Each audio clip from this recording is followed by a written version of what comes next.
هم بگم به حساب 10 تا TNT میذارم تا موقعی که تا این پسر خالم تو پارت قبلی تو ویدیو قبلی بودش. خب میگفتم ازای هر 10 تا TNT میذارم تا موقعی که جزیره این تبدیل شد به جزیره TNT. الان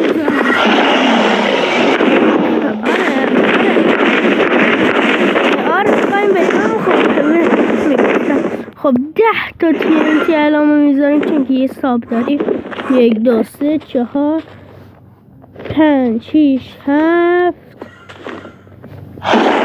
8 9 10. این از این. اگه تو هم میخوای من این TNT ها رو اگه تو هم میخوای TNT ها رو اضافه کنی همین الان ساب کن. ساب کن تو میتونی این TNT ها رو بذار حالا بعدا میبینم.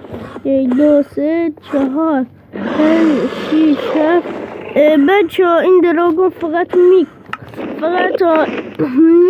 اینا رو از بین میبره. من این دراگون رو میکشم اما خب میگفتن ساب کن تو هم جز این TNT هاشی.